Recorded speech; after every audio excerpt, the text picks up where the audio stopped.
Okay. Did you make any notes?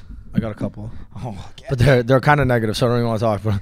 But before we get into this episode, we're going to give a special shout out to our sponsor, Erdinger. They are the presenting sponsor of Toronto Oktoberfest, which is taking place Friday and Saturday of this week, September 30th and October 1st at the parking lot outside of Ontario Place. Guys, if you don't know what Oktoberfest is, it just actually happened, I think, this previous week in Germany. One in Munich? Yeah. Or Germany. Yeah. It happens in Germany, yeah. Yeah, so this is the biggest Oktoberfest party in Canada. It takes place, again, downtown Toronto. Tickets are available. If you click the link in our bio or underneath this video, you get $5 off using the coupon code PALSPOD, PALSPOD. So give it a try. Erdinger's got a booth set up. They got these cool hats. They're also giving out free merch, and we got some free tickets. So if you haven't got your tickets too, give us maybe holler at us. Maybe we got some. We might have a little contest going for you. Who knows? But check them out, Erdinger. Pick them up at your local LCBO beer store, world's #1 wheat beer. And Georgie, let's roll. Yeah, let's get into it. Good intro, man. I have a question. I've noticed this when we do the sponsors. You say, "I'm gonna give a special shout out." What would be a not special shout out? If I was like, yo, shout out to John and Yanni for being our brothers. You know what? That's a good answer. Because you say, like, shout out one of the kids. Yeah, that's the non-special. That's a non-special. Okay. I got you. Let's start with your topics, because mine are going to get us on some bad tangents here. Well, the first thing I'm going to talk about was before you got here, it took me like maybe like 5-10 minutes to set the camera up properly. Because that guy's comment that the camera angle. I'm going to say this. Anyone who anyone who has not. So, we recorded with Lee Baxter recently, and great episode. So if you haven't listened, go back and listen. Yeah, it was a lot of fun. Now, great episode from an audio perspective. From a visual perspective, not so great. I was on a run before that episode, so I left my condo and George runs. If you don't know, yeah, runner. Actually, I've actually not been running a lot considering the marathon's coming up. So we went on a run. Becca and I went on a run. We went up. We basically went up like Royal York to like Bloor, all the way around High Park, like down by Roncy, and then came back down. On that run, we passed by like an old folks home. I think I told you this. Yeah, so we passed by the old folks home. Then old folks home next to the hospital, and there was a lady lying on the floor, like just yelling for help, and kind of freaked us out a little bit. So we stopped. There was two, like, I guess, orderlies or nurses. Wait, why didn't Becca come to that episode then? Well, she had to run some errands or something, or had to get home. So anyways, we were running, and then we're there to help this lady. She was, saying, help me. They've kidnapped me and all this stuff. And bro, straight out of Happy Gilmore. And it's kind of freaky, but at the same time, as my grandmother had Alzheimer's, so I didn't want to like jump to conclusions, but it felt eerily similar. Like, it felt like somebody who was kind of confused because she had this kind of a little bit of a blank look in her eyes. Yeah. Anyways, she was saying they kidnapped me, whatever, and then they were saying no, she snuck out of her room. And anyways, we stuck around. Long, tough story. Yeah. We stuck around. We called the ambulance. Like, the ambulance came because she didn't want to get up. We couldn't help her out. We also didn't know if she was hurt. So ambulance came. We said, okay, we're good. It's in their responsibility now, or in their hands.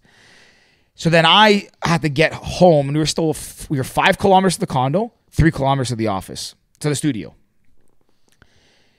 Becca, like, we were out all day, and ideally I wanted to get home, shower quick, and come down. But I would have been cutting it very, very, very close. And like on the weekends, the traffic on the highway was bad. So I ran straight here. So I was in my running shorts, my Lululemon Surge 5-inch shorts, white ones too. So it looks like I'm not really wearing anything. They're actually cream. So like it's literally this color of my skin, more or less. So I sat down. I'm in running shoes, like short shorts, and I threw the white Erdinger t-shirt on, and we're recording, and I don't realize, but I can kind of see they were hiking up. So I would like pull them down a bit every now and then. And for anyone who's ever watched an episode, or anyone that knows me really well, I fidget so much. And I guess, for lack of a better term, wedgie might be the best word to use. Like, my boxers, like, it annoys me when they ride up, like when they move up your leg. I don't know why. Since I was a kid, irritates me so much. Oh, I get it. So I like always pull them down. So it looks like I'm like picking my crotch and all that stuff. It's a terrible look. It's awful. So in the video, I don't have social media, but I was editing the YouTube video, and I could tell that the shorts like looked short. Like, my leg is crossed, and you can see on my right leg like half my glute, like my whole quad, my glute. Like, it looks like I'm in my underwear, in like tighty whities. And then Ricky, I don't have social media anymore, so Ricky shows me a comment where something like, "Buddy could have used a better camera angle," or something like that. Yeah. So anyways, that's the story. I don't really care. I mean, I got a nice leg, so whatever. Funny. But it's a bad look. And if you watch the intro, I don't think we recorded the intro at the end of the episode. For some reason, I put the Erdinger hat on, stood with my leg, sat with my legs open, so it looks even worse. So yeah, if anyone wants to get a laugh, go watch the Lee Baxter episode on YouTube or check the clips and have a laugh. It was good. I literally, when I saw the comment, I actually laughed. Yeah, it was. Do you know who comments on our stuff a lot? Who? We either like comment or message me. Dimitri Manuel. Really? Yeah, from London. Did we try to get him on? He's not really in the city, but I'm sure he'll come down soon because of sports, right? He goes to like Raptor and Leaf games. We could also go to London. There was something happened. We were talking about it for Thanksgiving, American Thanksgiving. Yeah, that's November, end of November, right? Yeah, I think it's November 20th. 18th. Jay, would you go to that? Because Detroit Lions play in. It depends. It depends how much I travel in October. Because currently I might be traveling a lot. I don't know yet. So it all depends, which actually kind of leads me to my first topic I wanted to talk about. What is your dream football situation? Not playoffs, not Super Bowl. Like, you're going with the boys to watch a football game. Who's playing? Where is it? How are you going? And any, like, doesn't have to be NFL. It could be anything you want. It's American football. Oh, that's a good question. Okay. So I was thinking about it the other day. I would probably. This is a very tough one. So I guess I'll just pick the game, or I guess the city maybe. It's just, where do you even start? Do you start with the teams? Do you start with a player you want to see? I'm trying to start with a Saturday because obviously I'm going in chronological order. Like college football, I would prioritize first for the first day. And I'm trying to think of the best rivalries. And one that I can think of that's really sticking out to me for some reason, and I'm probably going to get it wrong, but it's at the University of Minnesota and maybe Michigan or something up in that area. It's called the Butkus. Some lumberjack award. And I could be getting the schools wrong, but it's something in the north. And then I was thinking, like, maybe doing that on a Saturday where it's like one of those big rivalries, or like Notre Dame and Michigan or wherever they have a big rivalry, something up in that region, part of the world. And then maybe going to like Lambeau for like, I don't know, a divisional game there. Like, so that's a tough trip too, because for sure. You gotta fly, but right? Like Green Bay to see. Can you drive Detroit to probably? It's probably Bay? A long way.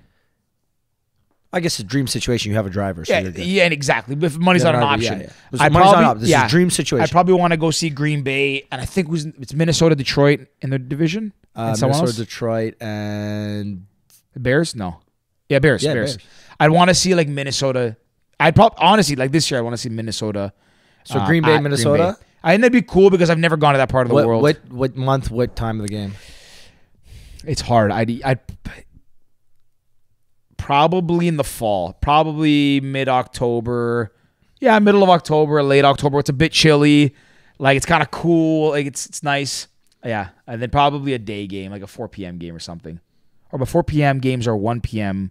No, not in Green Bay. It'd be like 2 p.m. game or something like that. They're an hour difference than us. Green Bay's an hour? Yeah. I didn't know that. Because like Milwaukee. I think Milwaukee's only an hour. Yeah, Illinois and Chicago. An hour. Yeah, that or like Florida versus Florida State, and then I don't know. But then there's not like, I don't care much for Tampa Bay. Anyways, I'll stick with my answer. How about you? I was literally thinking about this, and I have so many different trains of thought. So one train of thought was, it'd be cool to see like Texas late November. You get high school like state championship on Friday night. You get a Texas college game on Saturday, like the Longhorns versus fucking A&M or something. Yeah, A&M. And then you get, Cowboys versus Steelers Sunday. But then I'm like, okay, do I really care for high school football? Do I really care for high school football? No. Dallas right now, like the Cowboys, I don't care about even in the slightest. Oh, man, caught the swear word there, eh? Yeah. I was thinking about that. I might start up swearing, but I said, no, we're too close to the start in January. But yeah, I was thinking, I'm like, I don't really care for Dallas. I'm like, Longhorns, I'm not even really a Longhorns fan. Yeah. So it'd be cool because of just Texas. Like, Texas is like the football capital of the world. Like, yeah, probably. You know what I mean? Like, it's massive, yeah. But then I'm thinking, I'm like, okay, Nashville would be kind of cool because Nashville, like honky tonk, like the town itself is like cool. The stadium's right in downtown, basically. It's like, you just cross the river and it's there. And, the University of Tennessee, they got the Volunteers, Peyton Manning School. Like, there's so many things in and around that area that would make it kind of cool. But then it's like, is Tennessee next to Georgia? think it is. It's close to Atlanta. Yeah. It's not So too far. Georgia has Clemson. Like you could probably do Georgia's University of Georgia and Clemson. I think. Yeah, is but down that's there. more south, I think. Oh no, it's far. Hold on. No, Tennessee's near Kentucky. There's not much, eh? Like But Tennessee, that's what I mean. It's Nashville's really like smack dab in the middle. There isn't much around it. Like Louisville Cardinals would be cool. St. Louis nearby. that's what I mean. It's just like, okay, then the other part of me was thinking kind of what you thought. Michigan State, in the big house. That's a cool fucking experience, right? Yeah. But again, and then I hate I don't care for Detroit Lions. Yeah. So then a wild card for me is like, okay, Ohio State. Never seen Ohio State. We've been to Ohio, which is kind of cool. The Browns, okay, I don't like the team, but I heard the games are crazy. Is that like a dream situation? But you end up going there and it ends up sucking. Great dream. They haven't been that situation. bad. Like they're actually like not bad. So this then year. the complete wild card that I thought about, and this is, I guess, kind of what I'm gonna finalize. My final answer would be Arizona State, and then going over to Vegas and catching Vegas game.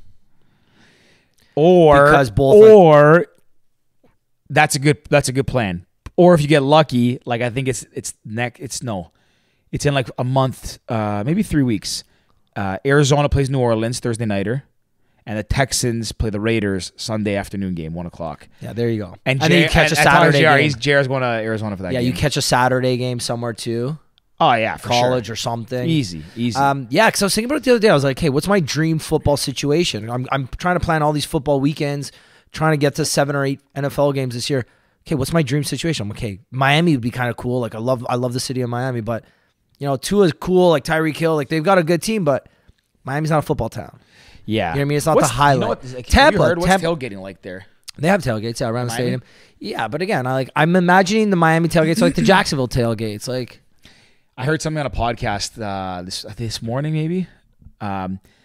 Did you know that allegedly that the Miami stadium is built so that when during the games at 1:00 and 4:00 maybe, or maybe 1:00, you're right, the sun hits the opposing bench. So do you know? Did you watch the Miami game on Miami Dolphins game? I think someone puked in the sideline. Lazard? So they said it in the first quarter. The commentators, no, Miami versus Buffalo. Yes, Buffalo, historically cold town. Oh yeah, you get a month and a half, 2 months of warm weather, and then late October you're fucked. Toronto probably. Miami's hot all year round. Yeah. So like even at its coldest, it doesn't drop below like 15 degrees at a 1:00 game. Like at its coldest in Florida. Oh yeah. During yeah. September to December.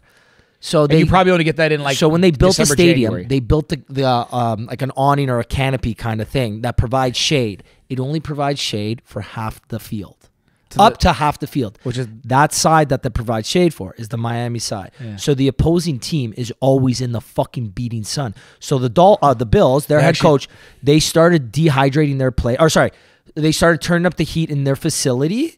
When they're watching film, when they were doing all their training sessions, they were turning up the heat specifically in their building to prepare for the game on Sunday because it was like 35 or 37, 36 degrees. That's so crazy. So they were just training them to make sure that they were hydrating. They had like hydration classes. They were making sure they were doing this. And did you see how many injuries they had? Diggs went down with dehydration. Oh, really? Yeah. I know he went down. I didn't know why. He took a couple plays off because of dehydration. There was a man down every now and then. It's like because when you're dehydrated, it's easier to get injured. It's easier to get winded. Yeah. There's so many other injuries that are like because you're dehydrated, you're not moving as quick, you're not thinking as fast. Like your brain doesn't work as it properly should. So the commentators actually pointed it out during the game. I'm like, you didn't think about that. You're like, oh, it's just that's the way the sun is. Like no big deal. Yeah. But you see the shaded area on the Miami bench. I heard that to me is a home advantage. Like, yeah, if there is one, right? That's actually a very good point, and that technically would constitute home field advantage for sure. As if it wasn't bad enough to play in the heat, you get no reprieve from it. So like Denver, I think there's a home field advantage there because of the altitude. Yeah, when players go to Denver, like they do the fucking breathing mask. Oxygen deprivation, whatever they're called, the mask that you wear. That so players will train that week leading up to it, but Buffalo didn't have a full week because they played the Monday night. Okay, yeah, they absolutely pumped Tennessee, but still, that's one day you lose because when you play, you can't train the next day. They Start just of do the game. game film and they do walkthroughs. You can't actually practice the next day because your body's just beat up. Oh, they played the Monday nighter and And no, then they played Sunday, yeah. not Thursday. But still, that's one day less. Yeah, yeah. Again, and when you're going, it's not like you're just playing a normal home game or something. You're going to Miami where it's actually 35 degrees. It's more if you think about it because you're not playing like it's not you're playing Sunday night, so you actually lose. You lose a day and a half. Yeah, almost. because if you played Sunday at 1, You lose like 16 to 18 hours. yeah, it's a long time. Yeah. They play When you're a pro, like it's not as big of a deal. Yeah. Again, these are pros and they get paid millions of dollars to do But like this. playing in But 36 again, degrees is that, it's- and you're running that's at tough. 100 miles an hour, or not? Sorry, you're running at 100% on almost every play. That's crazy. It's wild. Yeah. My topic is kind of on a shift from this. Even though I love talking about fantasy football and fantasy football, I don't really have much on it this week because one of my teams did. You put up a abysmal. stinker. Yeah, the stinker. I'm 3-1 for 3 weeks in a row. Okay. I haven't had a perfect week yet. So I started 8-0 and I'm 11-1. No, so you're still doing Which is pretty crazy considering how shit I am at fantasy football. But also a lot of luck 'cause I think I have of the teams that are undefeated, I have the lowest score of all teams. So I'm somehow getting lucky in every league. Yeah, I put up respectable. Like I lost to DB this week, so DB's beat me twice this year already. The first week he beat me. I put up the third most points in the league. He put up the first. Then he That's beat annoying. me. He beat me this week in the Dynasty League, and I had I think Tua got injured during the game, that massive concussion. And He said he wasn't concussed. Eh? Yeah, whatever. We can talk about concussions too. So Tua got injured for a little, so he put up a stinker, 11 points. And DB also had the highest score or the second highest score in the week again. And I had like the third or fourth. I would have beat 2/3 of the league, but I just happened to play the guy who put up the second most points. That's the worst. It's all luck. Like, But that's what I like though. Like again, that's how it's as close to real sports as possible. If we just give the trophy to the guy who scores the most amount of points at the end of the year, that's just not fun. yeah, because anything can happen. Like You don't know he's the most points. You put up gotta- a fucking stinker. You also got to play matchups. You got to hope to get lucky. I mean, I said this before. Like a lot of people, not a lot of people. What context did I say this in? Like, I guess the only thing in sports is that happens that you can guarantee is injuries, obviously. Yeah. But like the thing that's interesting about fantasy football is you arguably have more control over your team than an actual NFL. Maybe not coach does, but NFL GM does. You're not restricted by a salary cap. I mean, if you do a fantasy like auction draft, you are. But at the same time, is like you're not. You don't have to consider like you got to consider the intricacies of your league and see how people are going to draft. And if you know your league well enough, you can find deals and build a. You can do whatever you want. With Exactly. that team, yeah. Like you are not at the mercy of that. Like okay, injuries happen, but that is no control for a GM of a real team or fantasy team. Again, you have the advantage of no salary cap. You can just flip picks and players on a weekly basis and not worry about game script or team fit or any of that stuff. You don't care about locker room chemistry. Nothing. You can get the worst players. You can get all the worst players on the team with the worst attitudes, and if they score the most points, that's all that matters. Yeah, that's fair. Anyways, I don't know. This week was like I'm like 11-1, so I've gone I'm undefeated. Or sorry, I have no losses in 3 leagues. And the one loss I have is in the league that I probably care the most. Because last week when I got pumped, I didn't care that I lost. I would have been more mad at losing close. It made it easier to stomach that I got blown out. Yeah, because you don't have to walk. Because I didn't care. Like I was like, oh, I have no chance. Yeah. But that one stung the most. Not because it was DB, because that league, for some reason, I just want to. That's the one league I want to win. Yeah. 10 years, never made a finals. Yeah, when I won the LXA league, I was like, cool, great. Yeah, like that's like the league doesn't talk as much shit. It's not as fun. It's like there's no keepers. Like the dynasty one will be the best at the end because again you're keeping a team, so the people at the top are gonna stay at the top for a while. Some guys have bad teams, yeah. Some of the teams I was like, this is bad. One thing I wanted to bring up that I found interesting recently, kind of there's a travel. You said like ultimate sports weekend or football weekend. So from when Pearson Airport was rated the worst airport in the world for the last year, and that article probably came out like early summer, maybe midsummer. Let's say July. Okay, Q3. I don't know if it was it's a coincidence or a byproduct of that article and being like a laughing stock, I guess, in that community or that industry. But I can tell you that Pearson Airport, I think, has been some of the fastest like service and fastest and most like efficient that I've ever seen, I think, traveling in the last like month. Before I went to Europe in August, it was pretty good. Like there was still some long lines, but like if you I had the Amex, so you got like the fast pass, walk through security, and we got there 3 hours and a bit early, and we were at the lounge with 3 hours to spare. So like flew through. Like border patrol, people are like border agents have been super nice, like really funny, honestly, really like just making light of the fact that it's been such a bad situation.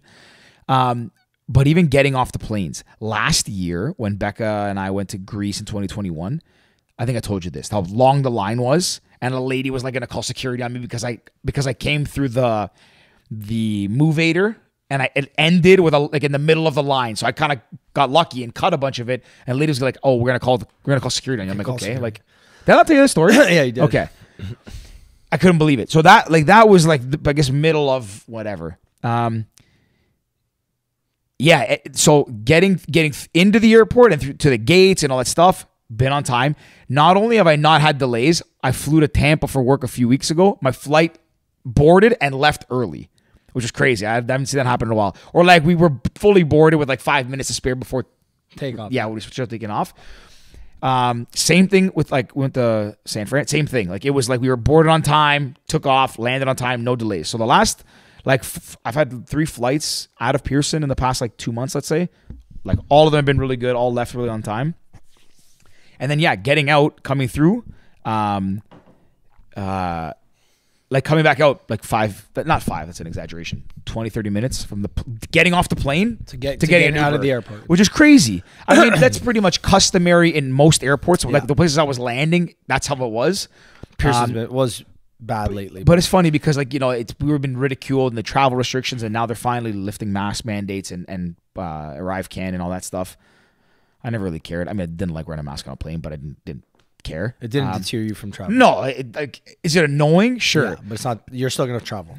This is probably, I don't know if it's also matters kind of where you're flying, how you're flying, like how you are and stuff like that, and what class you're in. Because if you sit, like when you sit in economy and you peek into premium economy or peek into business, you can tell the rules are different based on where you're sitting. And that's why I always found it interesting. I don't care, but it's funny. I get what you're saying. I agree to some sense and I disagree to some sense. In the sense of, obviously, Air Canada canceled like a third of their flights or something. So I think that helps with the deboarding, the boarding and that stuff. Having an Amex is just life-changing if you travel. If you travel consistently, like once a quarter, you need an Amex card that gets you the line bypass at Pearson, because it is actually night and day. Yeah. Like that one's good. I like the TD one better. TD gets you Aeroplan. Oh, Aeroplan, yeah. Because it gets you a free Maple Leaf Lounge, which is one of the better lounges. But yeah. But anyway, sorry, you need one of them. You need something that'll get you that line bypass, because it literally changes like an hour difference in the flight, in the security line. I do believe that they have got better in terms of getting people through the lineups, because even when I was there the last few times, I haven't waited in a line at Pearson, honestly, in months. And I've traveled every single month. I can't remember the last time I waited in line because of Amex. Excuse me. So that sense, I agree, they've gotten a lot better. Yeah. The part where I still think they're lacking is in terms of delays, because the last few, actually, I haven't had a delay. I haven't not had a delay since I can remember. Really? Even if it's like a 10, 20 minute, even if we get on the plane on time, there's a delay with the runways. If we arrive on time, there's a delay on the tarmac, or there's delays. I haven't had a flight that wasn't delayed, either arriving or departing, honestly, since I can remember. So again, most of them have been minor, but again, when I went to Greece, we lost our connecting flight to Mykonos because we ended up sitting on the plane for about an hour before we took off. And because of that, or it was an hour and a half, so it was delayed half hour, no big deal. And then we sat on the plane on the tarmac for an hour. We got to Athens, and Athens is the airport where you have to actually leave and go through security again, and me and DB ended up missing our flight. It actually costed DB like $150 because he booked those flights separately. Aeroplan took care of it for me. They just booked me on the next flight. I was fine. You had to rebook? DB had to call Expedia, rebook that flight separately, and that's paid also a lesson that you $200. should. Honestly, I don't know why people don't book directly with airlines. I've not booked with Expedia. I've not booked with Trivago. I haven't booked with anything. I don't even know. Since probably 2015, in and around there. Like the only thing I use, like always book with the hotel directly, always book with the flight directly. The hotel especially, if you find a cheaper rate, and most hotels, if you find that rate, you call them and say, hey, your rate on your website is more expensive than this rate. They will match it and some will give you a discount. Yeah. So like Marriott Bonvoy has the best rate guarantee where if you find a better rate and call them, not only do you get the rate, they don't just match your rate, they give you a 30% discount on the rate. 30. Something like that. So what if, okay, let me ask you this. What if you booked on Hotwire? Remember Hotwire? Okay, I don't know if I ever So used it. I used to use it, like when we were kids, I used Hotwire all the time. When we were still in London, and anytime we came downtown, if I needed a hotel room, because Hotwire, you pick an area. So you say, I'm going to pay, the 4-star hotels are $165 in the entertainment district on a Saturday night. Yeah. So you click it, you know what you're getting because you know what the 4-star hotels in the entertainment district are. The Sheraton, the Hilton Garden Inn, and the fucking whatever. Yeah, yeah. So you knew you were getting one of those 5 or 6 hotels. So let's say I booked it and I got the Marriott and it was $165 because again, you don't know. So you booked it and the Marriott was $200. Would they give it to you on the $165? They give you 30% on that? That I'm not sure because I haven't used it in a while, and it's also a newer thing. Well, not a newer thing, but I just recently... Because this is a good way to start rinsing hotels. Well, not only if that... we need 2 rooms, I'll book one on Hotwire and then you book... a friend of a cousin... So I have a cousin... Yeah. You're leaving? No.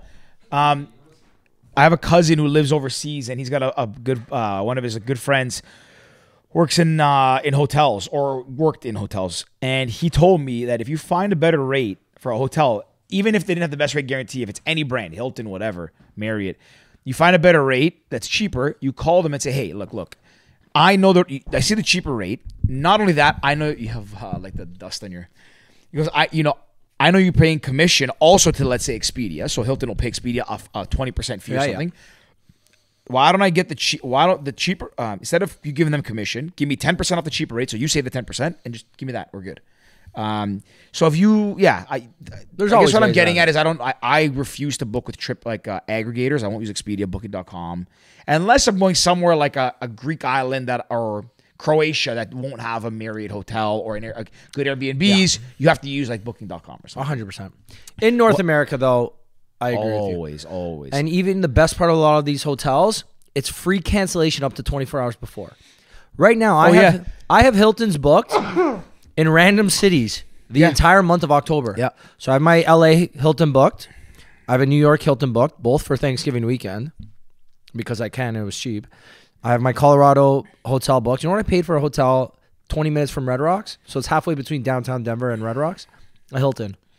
$66. No, $98. $98. Okay. Like cheap. Great deal. I didn't know if you were asking me and you were like, and I have a suite. Expensive. I have a suite for $100. Do you because you stay with Hilton a lot. Do you stay enough nights? What's the threshold to get like the first level of status? So I missed it by 2. So I have a gold automatically because of Amex, and I missed the platinum by 2 nights. That's a mistake. And I screwed up. I wasn't really paying attention till the end because I could have done it. I'm a few nights away from platinum platinum with Bonvoy. When you get to that level, you get extra elite night credits, which makes you like get even higher status. You get a free night credit. So like up to like $40,000, which is probably like equivalent of $350. Yeah. But when you have those statuses, you get guaranteed late checkout. I get 4 p.m. guaranteed late checkout. If I show up at the hotel, if I show up at any hotel and it's fully booked, I show up within 48 hours, they have to give me a room. Yeah, I heard that. Which is crazy. That doesn't happen. I don't think I've ever used that ever, even though I had the status before. And you get free suite upgrades, which is pretty cool. And that happened to me. I don't even have the status yet. I only have gold right now, and I was in San Fran, and they upgraded us to a suite. Yeah, so I'm fairly lucky with my Hilton just because of Dom. Shout out Dom. I'm on his family and friends plan, so I get the suites first. Sometimes a suite is cheaper than a regular room just because that's how it works. Yeah. Right? I don't know how the family and friends plan works, but sometimes you go on in 1 week, there's no family and friend rate. The next week there is. So like my Miami trip and mother-son trip in October, the 4 Hiltons that are like in downtown Miami, not on South Beach, like downtown Miami, none of them have good rates. If I check next week or the week before the trip, at some point there will be a good rate on one of those 4 hotels. Oh, so you just gotta wait. You don't book anything else. You just kind of wait it out and then you just check periodically. So I'll randomly check. But there's 2 that we usually stay at. There's a Hilton Garden Inn on South Beach that usually has family and friends. Then there's a Hilton, and then there's a Hilton Garden Inn on the actual Which is the mainland. one you guys stayed like 5 people in a room. 4 people in a room, New Year's Eve, Hilton Garden Inn. Fuck. Dave, I love you if you don't listen to this pod, but I can't room with you ever again. I said it in our group chat. I haven't roomed with DB. I haven't been in the same. I don't think in the same room with DB, like sleeping at any point since 2014 when we went to Cabo. I just can't do it anymore. I'll strangle him. I will literally strangle him. Yeah, I hit my limit in Europe this year. I don't know why. Usually I could sleep with DB. He's bad, but I've usually slept fine. I don't know about this trip. I don't know what it was. Yeah, there's times I wanted to kill him. He's the worst snore I've ever heard in my life. Honestly, apparently Serge is worse though. I don't know. I'm not around him enough, but like DB is actually the worst snore I've ever heard in my life, and it's not even close. I used to snore a bit before I got my tonsils out, but not even close to that bad. Yeah, I know I snore at times. At least I've been told I snore at times. Yeah, but I don't know how bad I am. I don't know. Anyways, I have one other point to jump back to. So Okay. do you remember did I tell you what happened when I was flying back from Barcelona with the flight with our seat? No. So this kind of leads me to my one other point about I want to talk about Pearson Airport being really like how it's gotten a lot better actually, which is surprised me. But what's surprising more is the customer service with Air Canada, Air Canada / Aeroplan, and it leads me to kind of 2 points. So first and foremost. So when we got delayed, the last time I was delayed with the flight was New York. And I know you've talked about this, but they gave me just for what was it, 3 hour delay, 4 hour delay? It was 3.5 because it hit the 3 hour threshold. So 3.5 hour delay. They gave, we still got home that night, just at like from 7 p.m. We were not 1 in the morning or something. Yeah, something ridiculous. They gave me $400. Yeah, I got it too. Yeah, which is amazing. Like the fact that I still got home, like was I annoyed? Sure, but like. I mean, I would have probably taken less, but $400 is great. With like a buddy pass now, Becca and I can book our flights to New York for the marathon, and pay nothing out of pocket. So flying back from Barcelona, we flew business class back, and I booked with points. We were in the newer what's it called? Air Canada signature class. So like the new planes, really nice. You can open like the partition in the middle, so Becca and I can like talk to each other. Amazing. I think it was 55,000 points each to come home, which is really cheap, relatively speaking, for a business class flight and like a product like that. It's really good, very good. Because coming back from Greece, I think it was like 98,000. It's only a 2 hour flight for a 2 hour further flight. So when you boarded the plane, we were in row 3, in the middle parts, and there was like one on each side of us, with a row and then one on each side. So we're in the middle. We're sitting there, whatever. I'm trying to put my seat back, and it's not really going back. So it would go back maybe to, if you sit upright almost at 90 degrees, it would go back to about 75. So you're kind of slouched back. But the feet would only also go up the same part. So it almost would stop. Now the problem with that is, well, number one, one of the best parts about flying business is that you can lie flat and sleep. That's honestly, truthfully, why we do it. You can sleep on the plane, but when the seat goes up to go flat, it like bends in a way where it lets you extend so that your feet can actually like stretch out and you can reach the footrest in the well that's underneath the footwell. Without the seat moving further, my feet are not, I'm not 7 feet tall. I can't reach the footwell. So my seat was broken, like it was jammed. I had to sit upright, which is fine. I'm not complaining. It was a daytime flight, but I couldn't get comfortable. I was exhausted, obviously, after the trip we had. So I asked the flight attendant, nice lady, Linda. She comes over and I was like, hey, just out of curiosity, like my seat won't move. Like it's stuck. She goes, oh, it's broken. I said, oh, what do you mean? She's like, it's weird that they let you sit here because it's broken. It was on the flight manifest. Like we knew it was broken. It said do not sell. So they should never have sold it to you. I was like, oh, that's interesting. My man just got a free flight. Okay. So I booked this flight back in February, I think, like a long time ago. And we picked those seats specifically. When we checked in, didn't say anything, checked in, no problem. So my man's salivating at this point. So I was, and Linda said to me, you should reach out and tell them because they should have known not to sell to you. And when I checked in, there was other seats available, but by the time I got seated on the plane, full flight. So I was stuck in that seat. So Becca's like laying out, passed out, sleeping. I'm like annoyed, but I'm not annoyed to the fact that that I'm being like cranky or miserable because I know deep down I'm like, oh, I'm gonna get something out of this. Oh yeah. And not that you should be like, getting excited by like taking someone, but like that's the reason I got the flight. So I was annoyed. Anyways, I emailed them and I didn't expect to hear from them for a long time. And I heard back today. So they said, whatever, do you So sorry, blah, blah, blah. Yeah. We can offer you one of two things. We can offer you $500 or... Wait, is it cash or credits? Credit, I believe. Okay. I could probably ask for more. Or 50,000 airplane points, which is basically the price of the flight, which means I just got... You flew for free. Exactly. 5,000 points I paid to fly that flight. So I still got the alcohol, the food, the in-flight entertainment. I was uncomfortable for 7 hours, but now I can book my flight to Europe next year in business class for free. That's good. I guess what I was also doing, like, moral of that story is, well, number one, actually, no, the number one moral of that story is I believe that Air Canada has to follow certain laws and regulations that are in place for the airline industry. Yep. But I actually think that they've done a pretty good job at handling this stuff. Like, I don't even think of our 3-hour delay constitutes getting $400. I don't think it's that much. I could be wrong. But, like, they basically give me money back for that flight. And I still flew on that flight. They didn't have to do that. I don't think. So Air Canada, it's so tricky because I've been on a plane, I don't know, 10, 15 times this year so far, like just an insane amount. And I get either really lucky or really unlucky. So my Houston experience, remember that debacle? Yeah. That was just a nightmare fuel, like nightmare after nightmare after nightmare. Somehow they told me I got into the airport. Wait, I actually don't fully remember. Okay, so long story short, booked a flight. We arrived. I tried to check in online. This was for the Final Four. Okay, yeah. Amazing trip. So I would do the whole thing all over again, even knowing I'd get fucked. So I booked a flight through Aeroplan Points. They gave me a United flight.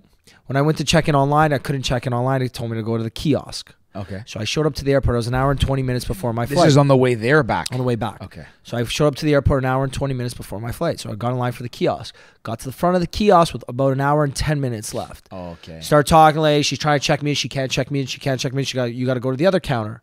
So I went to the other counter. At this point, I'm about 55 minutes now. So I get to the front of the line, and I'm waiting because I could literally see the gate through the security line. No security line. I'm chilling. So he goes, "Oh, we can't get your seat. It was done. Plane's gone." I was like, "Plane's not gone. It leaves in 55 minutes." She goes, "Yeah, but you're an international traveler. You can't travel within. We can't print boarding tickets for people who aren't checked in within 60 minutes of the flight time." Is that? Did you look that's it up? a rule. That's yeah, a rule. that's a rule. Oh, okay. I looked it up. I was like, "Well, no offense. I was in line there, like you guys told me, like you should have checked in." I'm like, it told me I couldn't, and I had the screenshot that says, "Please go to the kiosk. You cannot check in." Had all this information. Whatever. I just need to get home. So long story short, they put me on the next flight the next morning, and they give me an electronic receipt. So and it has a barcode. So I take this. I didn't have a seat number yet, but I took the thing, and I remember talking to someone on the phone, and they said, "Just go when you get through security. Go see someone at the gate." That's for the next morning. Yeah, go see someone at the gate. They'll get you a seat. So it's like standby kind of thing. Yeah. I use my electronic receipt. I scan it through security. It lets me in. So one would assume you are okay. If I scan through security and I get in, I think I have a fucking ticket. I'm thinking I'm good.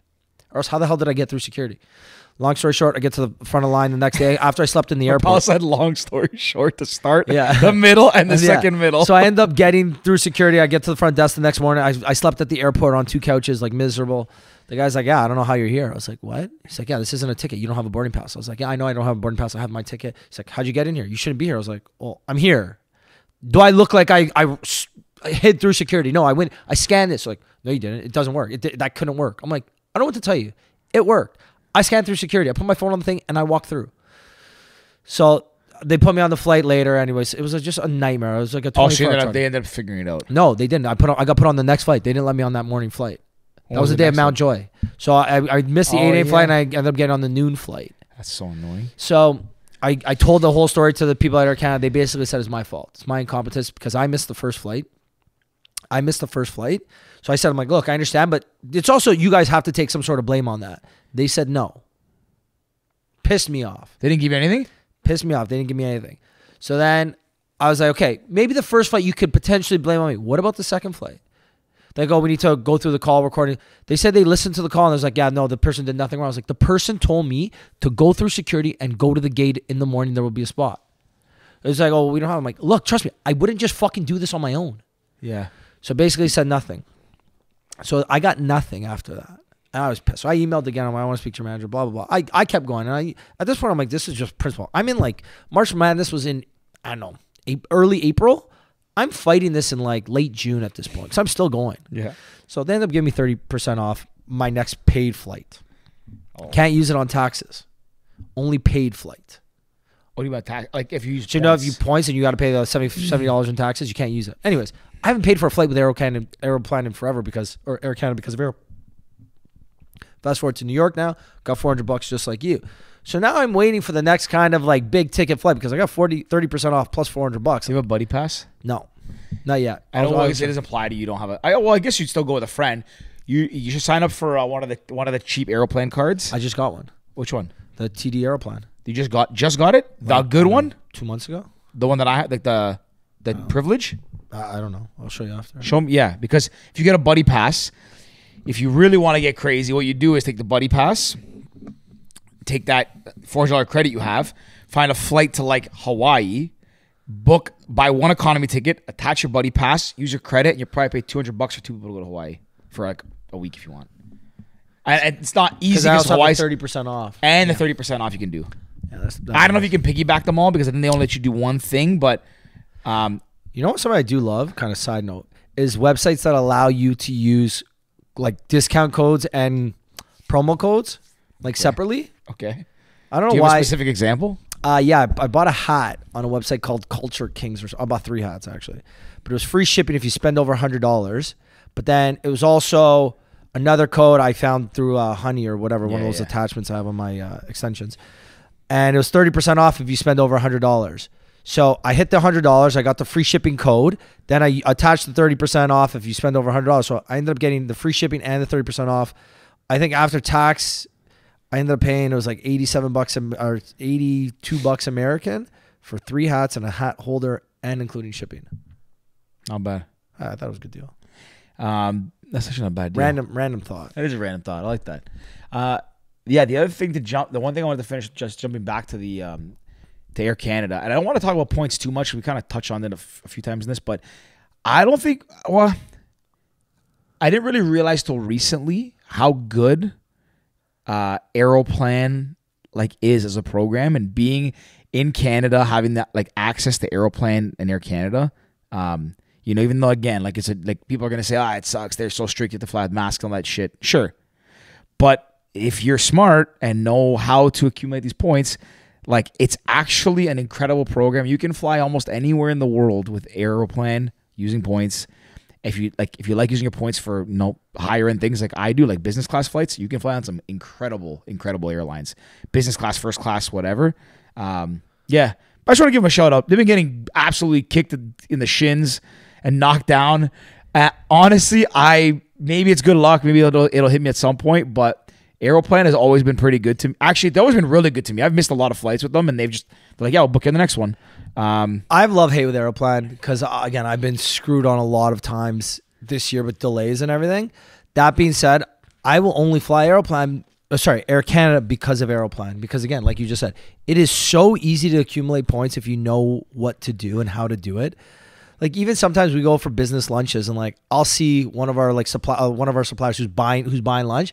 I'll see them pull out like the personal Amex, and I'm like, you on points? Is like, yeah, man. Why would I use my corporate TD rewards Visa when I can use my own Amex and just expense it back, right? And I'm like, 100%. Fuck, man, I love it.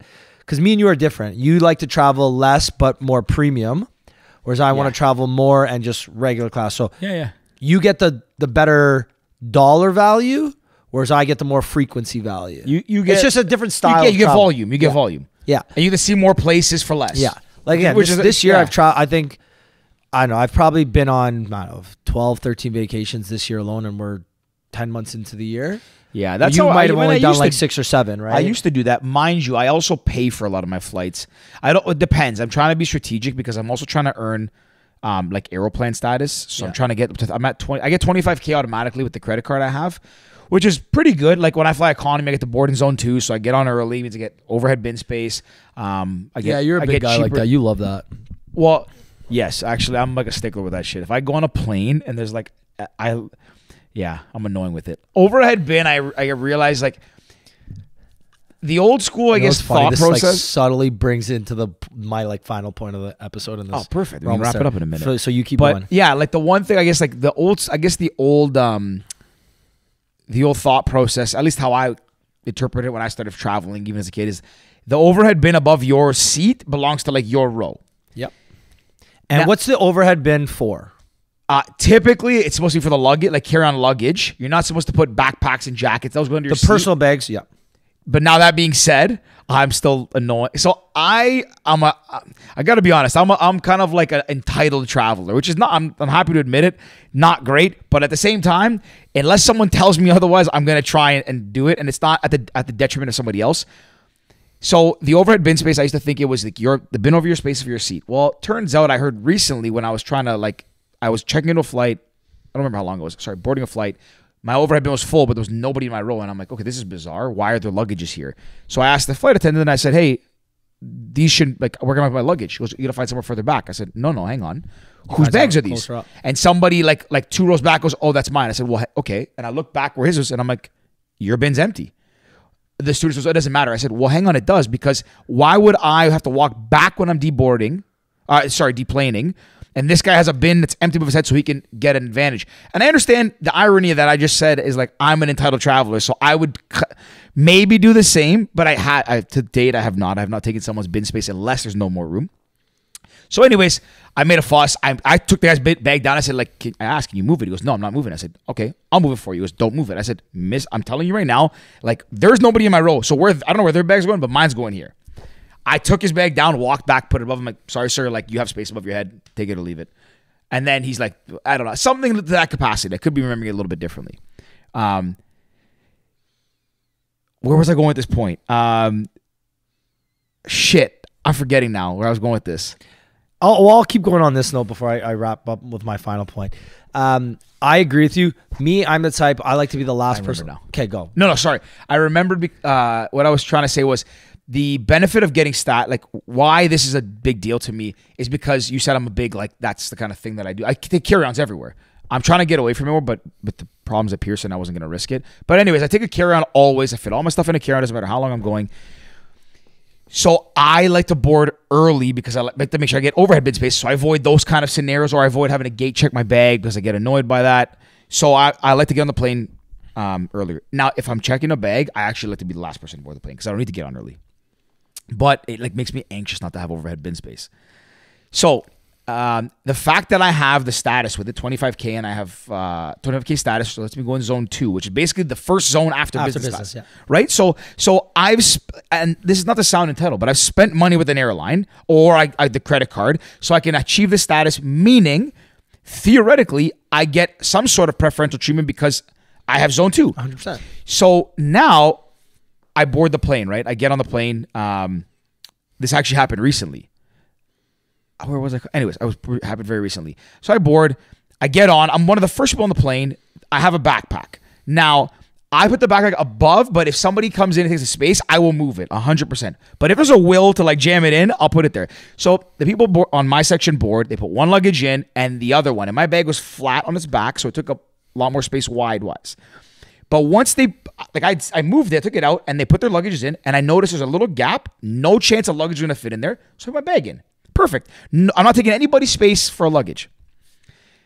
Everyone boards the plane. They're like the last people boarding now. So I've been on. I'm comfortable. I'm sitting.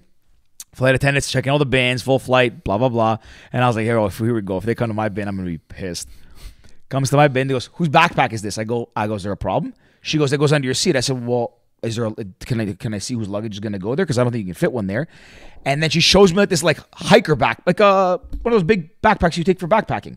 And she goes, this is a bigger backpack. I said, okay, that can also be checked. I said, this guy boarded the plane last. That's not my problem.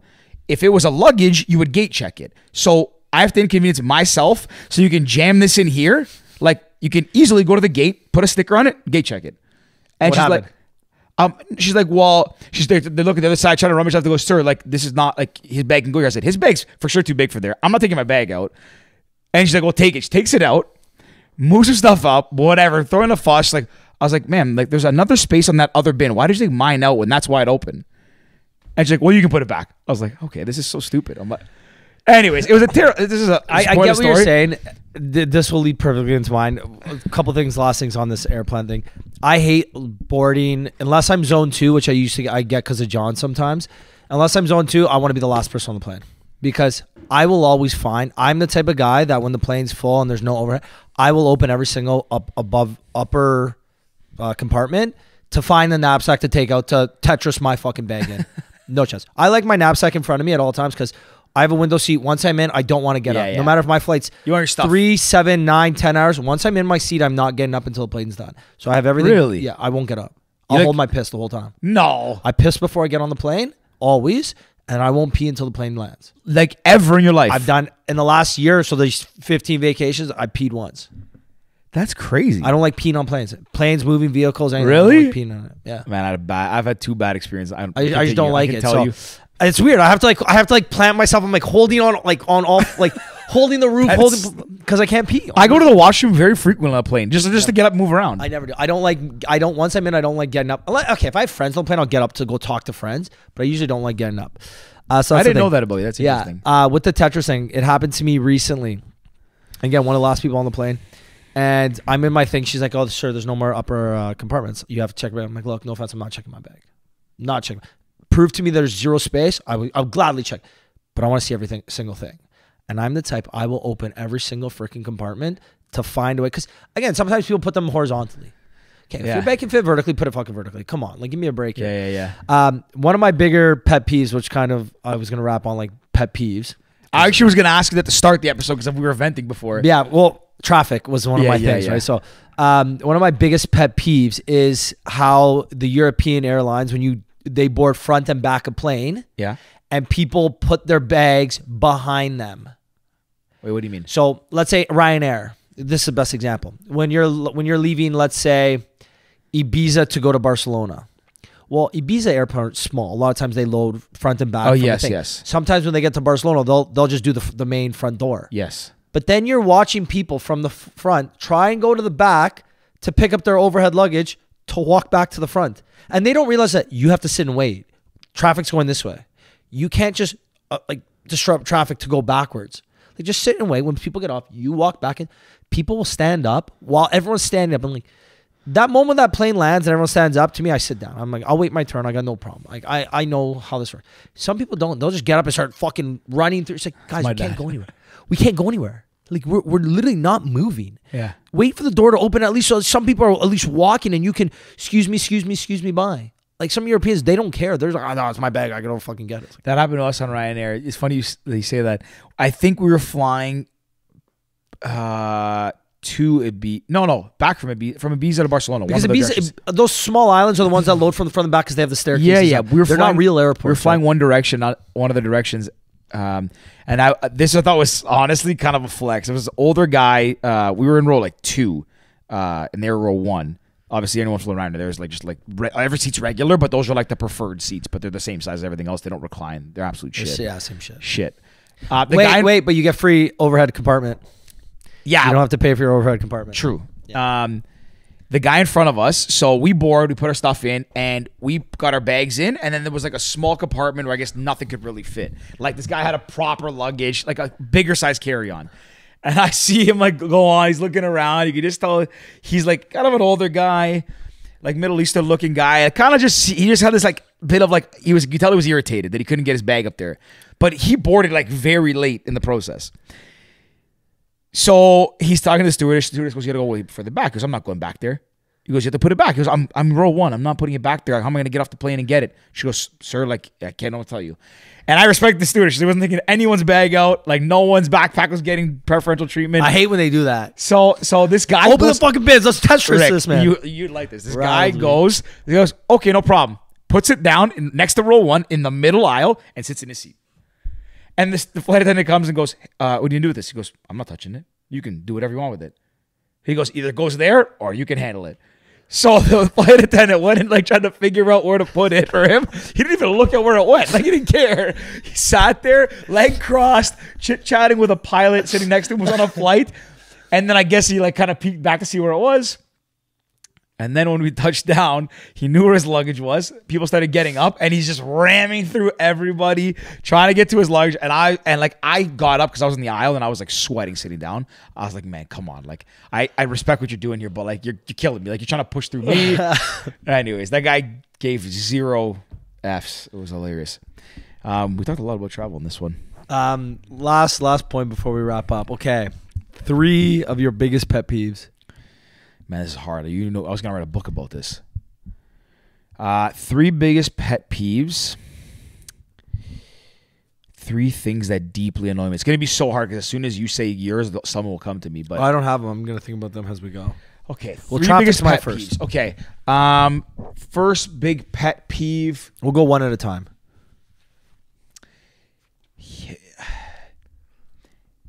This is a bad one. It's not really a pet peeve, but I'm just thinking about the travel stuff, and it shouldn't annoy me, and it doesn't. I don't react to it, but it's always something that grinds my gear a bit. Is that like people at airports who have to be like told things repeatedly, and you know, you would think that by now a good majority of the world has probably been on a plane or a train or something.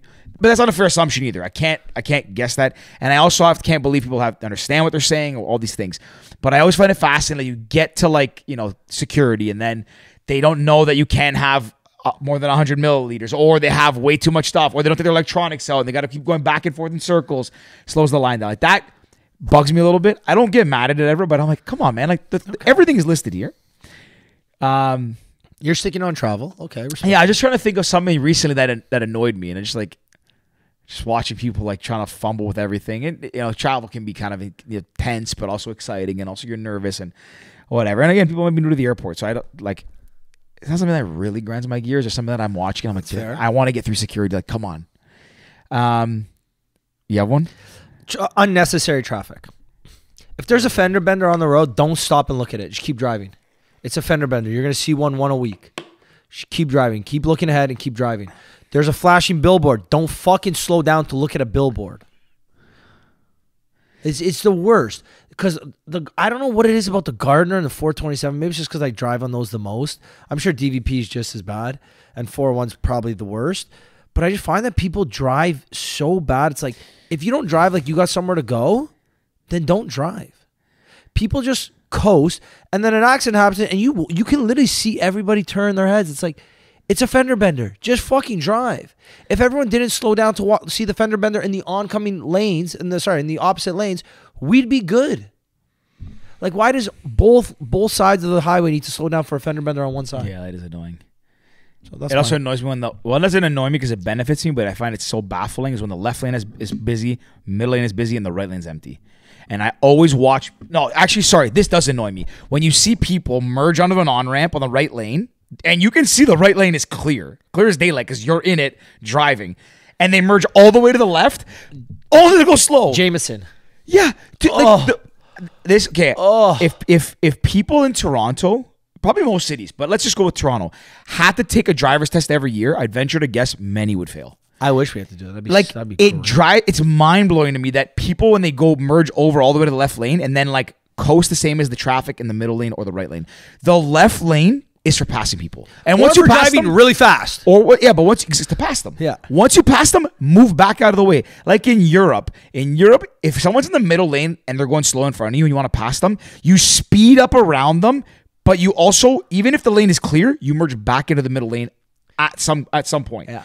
Like it's actually mind-boggling how bad the drivers are here. But okay, next number 2. So I had the other one. This is actually a topic I wanted to talk about, but I won't dive too deep into it. I'm just careful. I don't know if I want to say it because I don't have fucking social media. What do I care? I guess number 1, like they're kind of 2 things related to personality, social media. Number 1 is I hate people who like pride themselves on being contrarian, but their opinions are not, number 1, contrarian, number 2, not unique to them. They're just taking something somebody said that they kind of resonate with and then just regurgitating it. So you know what I'm saying, right? And I know where you're going. Yeah, you know what I'm trying to say, and I don't want to dive too deep into it, but look, do I think I have like some different perspectives and some well thought out things? Sure. But I also know that like most of my opinions are probably things that I've either heard or have been repeated. And like a lot of people who try to be contrarian, they come across at least like they have unique opinions. And most 99% of people in the world do not have unique opinions. Like having a unique opinion is extremely, extremely hard. An opinion that has never been shared before, that flies in the face of convention, all those things. So I guess, yeah, it really irritates me, and that's one of the reasons I don't have social media anymore. It's just all these people who like profess to be going against the grain and contrarian and whatever. Yeah, it drives me nuts. Yeah, that's fair. And I know you don't give a shit. Yeah, for me it doesn't bother me. You know me, teach their own. And I shouldn't let what other people do get under my skin, because it doesn't matter. Like, they can think they're contrarian, they can think they're unique. It doesn't matter to me. But I just find it so. Yeah, I don't know. For me, it's always been teach their own. So. People want to think they have unique ideas when I don't think they do. Cool. Doesn't affect me. Doesn't affect my life. I'll just keep scrolling. I know. It's very true. It's frustrating. And it's not. Sorry, it shouldn't be frustrating. Go ahead. What's your cyclist? I hate to say it, cyclist. Like when I'm driving and there's traffic and I see cyclists on their cycle on the bike lanes, cool with it. When they weave through traffic, I got a problem with that.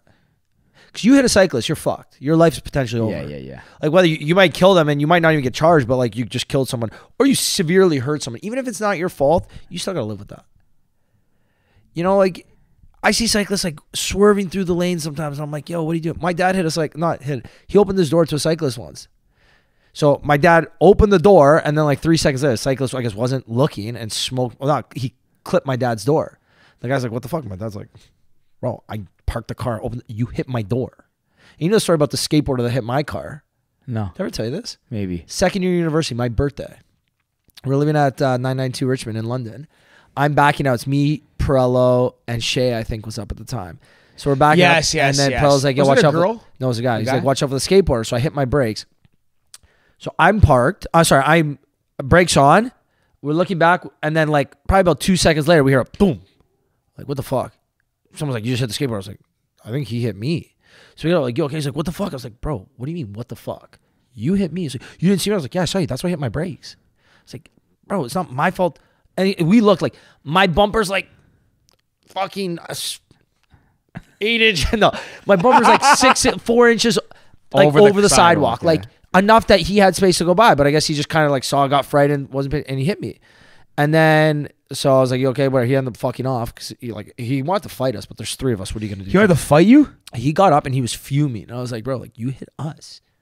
He's like, no, you don't, blah, blah, blah. So he came back to the house like 4 hours later. My brother calls me. He's like, yo, Rick, did you hit a skateboard? I was like, well, John, he kind of hit me. Like, long story, what's up? He's like, he's at the house. He demanded to talk to you. I was like, hey, give my number. So the guy called me. He's like, yeah, man, you owe me money.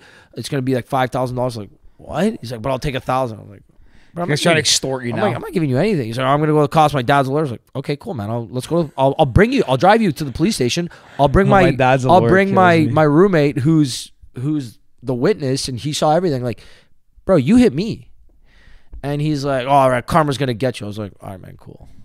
Karma's a bitch. Karma likes me lately. Apparently, fuck, life's great. So I told you about the time. This is your third. No, I was gonna just kind of go on this one. We can go more if you want. I don't really have any other ones. Well, but cyclists drive me nuts because because of the fact they think they own the road and they don't follow the rules. But what they never like they annoy me that they're in the way, but they never really get under my skin that much. Until in the beginning of summer, I was running to the studio here up Strawn. In those 5-inch cream shorts. Yeah, no, these were like probably my black standard Nike ones. I didn't have those ones yet, or maybe I wasn't skinny enough to fit into them. Not that I'm skinny enough now, but okay, continue. I'm running up Strawn, and it was there was like the Molson Indy was closed the streets off, so like you couldn't even come past down past Strawn. Yeah. Down the hill. You come down the hill, and then it's blocked, and you can go. No cars can go. So I'm running in the road, and then as I'm going up Strawn, where now it's passing Fleet Street, where cars starting to come down that way. I'm like, let me just run to more to the side in the bike lane. There's not many cars, so I'm running in the bike lane towards oncoming traffic, so I can see them. So these bikers come over the hill. I move right against the curb, basically. But the bike lane on Strawn is pretty wide. Like it's healthy. Like two bikes can fit side by side. I'm running up towards them, head down, and this guy who looks like a dickhead, and I'm gonna say it because it actually like he just looks like somebody who has like he's angry all the time. Like he looks like somebody who is miserable in life, angry at everything, tries to be a tough guy, like one of those kind of guys. Had his Oakley glasses, like, biker gear, but just like had a scowl on his face. Coming towards me, I move over, and literally, like, as he's approaching me, decides, like, approaching him past me. So he's a bit of a coward as well. because he didn't say it far enough away where I would have heard him. He did it as he was going past me. He goes, get out of the way, mother effer, or something to that degree. Like swears at me, calls me a name. I turn around. I was like, okay. And I keep running. He's also gone. He slows down, looks back, listens to the bird. Number one, you're whoever you were. You're a coward. Like if you're gonna talk, if you want to make a statement to somebody doing something wrong, you don't do it when you're driving past them or when you're riding past them. Stop and say, hey man, shouldn't be in the bike lane. Or hey idiot. If you want to be more mean, be more mean. But don't zoom past like some fake tough guy. Not only that, I was so clear of him. Like I wasn't even close. Anyways, that drove me nuts. And from that moment on, I was actually hoping he'd bike past me that day and I would have like thrown a stick in his fucking tire. I was so mad. From that day on, I was actually very annoyed with bikers. Very, very annoyed. If you couldn't tell. Yeah, that irritated me. So on that note, that's my last one. Fake tough guys. Okay. I'm not saying be a tough guy. I'm actually saying, not even encouraging talking shit to people, because you never know who you're going to say something to. You never know how tough they are. And if you mouth off to the wrong person, you're going to get what's coming to you and bad things happen. And you should never do that. Agreed. So don't talk shit. You can talk shit to your buddies. We make fun of each other all the time. But I'm not going to go to the Bills game and make fun of some random guy in the crowd because I don't like what he said to me, because I don't want to die. I hate people who are fake tough guys who will say something to you, again, as they're biking away or running away or in a car, will chirp you while they're speeding off. Like, it's funny because it clearly lives in your head rent free. So it achieves at least for me, they achieve the goal of like getting under my skin because I hate it. But I actually also don't like. It also doesn't bother me because I look at that person and I'm like, that's one more coward in the world that like this person is, just they're a coward. Does that make sense? I don't know. I gotcha. It annoys me. That's fair. I should not let these things annoy me because then they're actually winning in the end. Mine I can't control. Traffic, just like I bite my nails because I'm annoyed in traffic and it's just fucking. I don't even want to think of a third one. I'm good. I got fucking amped up. Good. We were supposed to end 10 minutes ago. We just kept going. We're fine. Okay. If you made it to the end of this, we appreciate you. We love you guys. Give us a follow. Share this with your friends. Subscribe on Apple, Spotify, YouTube, all that fun stuff. We've been posting a lot of shorts and Instagram Reels and TikToks. Take a look. Some highlights, some funny clips. Some of them have been going off. Been getting some good engagement. So appreciate you guys. And check out Beer Fest, Oktoberfest. This weekend, Erdinger, presenting sponsor, and that's all. Go to the tent. Tell them the pal sent you. Oh, yeah, I like that. They'll give you free hats or something. They might give you something. Who knows? You never know. Maybe. Go watch our shorts and go watch the shorts of me and my shorts on YouTube. If that wasn't clear. I think I got it. Yeah. Make us YouTube famous. Let's go. All right. Peace out, pals. Bye.